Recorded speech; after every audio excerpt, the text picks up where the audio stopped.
Welcome to another fantastic video. Today we're going to be talking about how historical documents shaped and influenced the creation of the United States government. We're going to be focusing specifically on the Magna Carta, the Petition of Right, and the English Bill of Rights in this video. So let's get to it.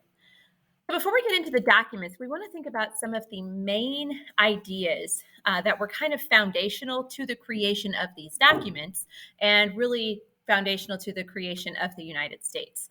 And we have two main governing concepts. The first is limited government, and this is the easiest definition that you will ever have in your entire life.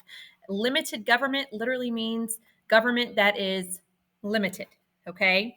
So typically, when we talk about limited governments, we associate them with constitutional governments. So those things are going to be synonymous, or they're going to mean the same thing, okay?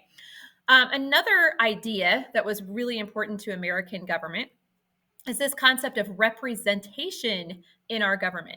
If you think back to your American history days, you probably remember, or you might remember, how the colonists, one of the big things that they were concerned about was the fact that they were being taxed without being represented. So people were making decisions for them, and the colonists really had no representation in those decision-making areas.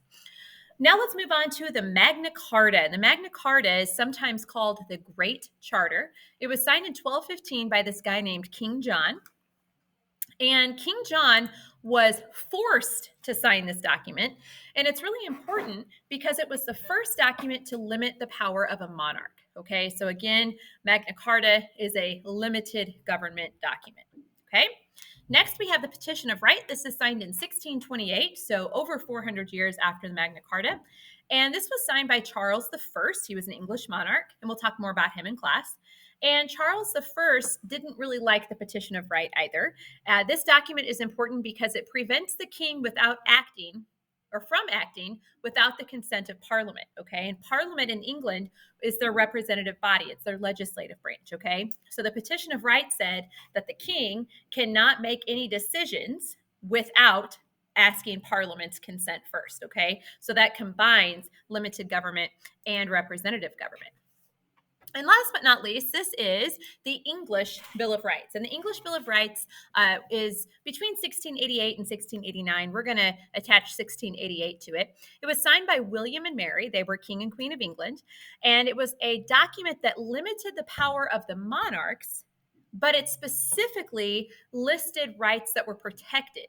Okay, the rights of the people that are protected, so that the king and queen can't infringe on those rights. So this was the first document that really limited the power of the monarch, but not limited them from acting without the consent of Parliament or whatever. It was the first document to protect the rights of the people from their government. Which is kind of an interesting turn of events based on what we've learned about John Locke, okay? So if you guys have any questions on any of this, oh, one more quick thing. I know the English Bill of Rights is not listed in your guided notes. Make sure you add it. If you guys have any questions, let me know.